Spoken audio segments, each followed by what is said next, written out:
کا من چاہا ہی ملے گا یہ انسان کے ہاتھ میں نہیں، اور نہ ہی انسان کا من چاہا رزلٹ ہی اس کے لیے بیسٹ ہے، یہ انسان کو نہیں پتا۔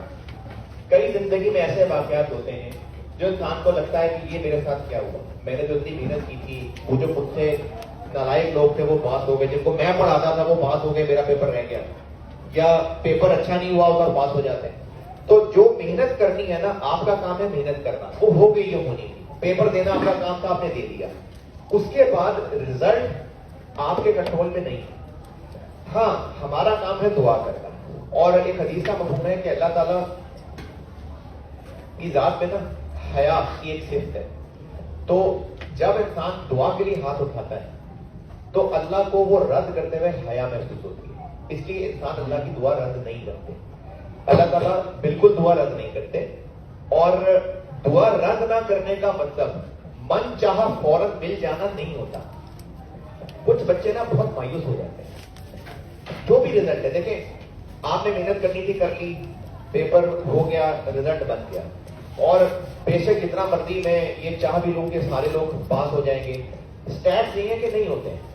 اب تک جب سے میں پڑھا رہا ہوں، FR2 کی کلاس جو ہری بھری رزلٹ سے پہلے ہوتی ہے وہ رزلٹ کے بعد نہیں رہ جاتی، بلکہ لاسٹ 2 ٹائم سے 3 ٹائم۔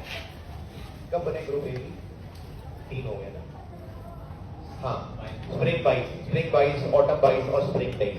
تو جو 2 رزلٹ اب تک گزرے ہیں، اسپرنگ 22 اور آٹم 22، ان میں تو ایسا ہی دیکھا میں نے، کلاس آدھی رہ جاتی، بمشکل آدھی رہ جاتی، راؤنڈ آف کر کے آدھی کہہ رہا ہوں میں، راؤنڈ اپ کر کے آدھی کہہ رہا ہوں، آدھی رہ جاتی ہے کلاس۔ ہوتا ہے، نہیں لوگ پاس ہو پاتے، اور خاص طور پہ FR1 کیمپ کے مشکل ترین پیپر میں میرا ذاتی خیال یہ ہے کہ کیمپ کے مشکل ترین پیپر میں سے ایک FR1 بھی ہے، کیونکہ بچے PRC پڑھ کے آئے ہوتے ہیں اور ڈیبٹ کریڈٹ اتنی گہرائی میں نہیں کیا ہوتا، کیونکہ MCQs میں پاس کرنا ہوتا ہے، اور کچھ تو آپ لوگوں میں سے وہ بھی ہیں جنہوں نے PRC بھی نہیں کیا ہوا، جو انٹرو بھی نہیں پڑھے ہوئے، ان کو اور بھی مشکل ہوئی ہوگی۔ اس کے باوجود FR1 ایک مشکل پیپر ہے۔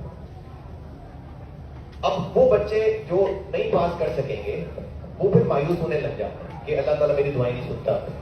اللہ تعالیٰ دعائیں سنتے ہیں، بالکل ہمارا ایمان ہے کہ وہ سنتے ہیں، قبول بھی کرتے ہیں، لیکن تب تک جب تک انسان یہ نہیں کہتا کہ اللہ میری دعائیں نہیں سنتا، پھر اللہ سنتا۔ ادروائز اللہ تعالیٰ دعائیں بالکل سنتے ہیں اور دعائیں قبول کرتے ہیں، کیونکہ ابھی میں نے آپ کو حدیث کا بتایا کہ اللہ کی صرف ہے حیا، تو اللہ کو حیا محسوس ہوتی ہے جب وہ کسی دعا کو ریجیکٹ کرے۔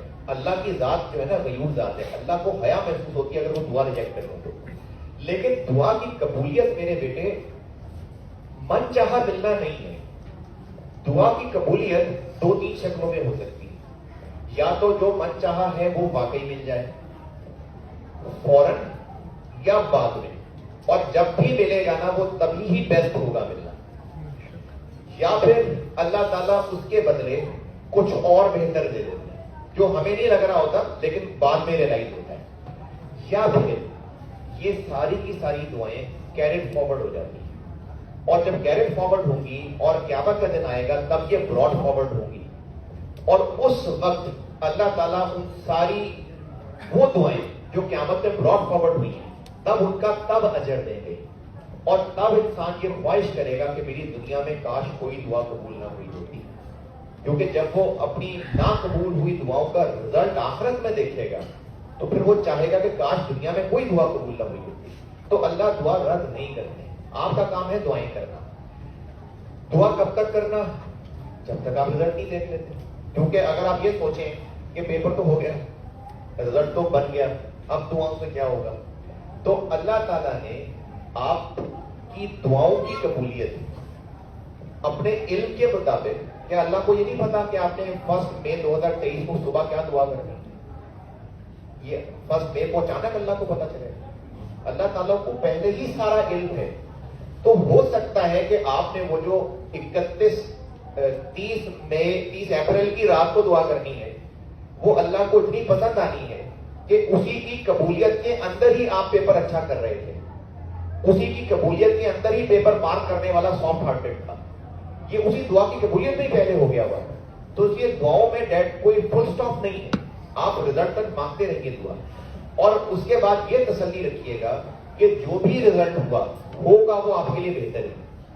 اگر پاس ہو گئے تو بھی یقیناً بہتر ہوگا, اور اگر نہ پاس ہو سکے تو بھی بہتر ہوگا. ہوتی اللہ کی طرف سے خیر ہی.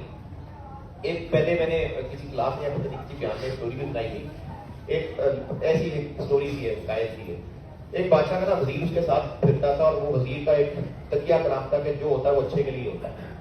تو ایک دن یہ ہوا کہ بادشاہ کی نا انگلی کٹ گئی. تو وزیر نے کہا جی جو ہوتا ہے اچھے کے لیے ہوتا ہے. بادشاہ کو تب چڑھ گئی. بادشاہ نے وزیر کو جیل میں ڈلوا دیا. اب جب جیل میں ڈل گیا, کچھ عرصے بعد بادشاہ جو ہے شکار پہ نکلا.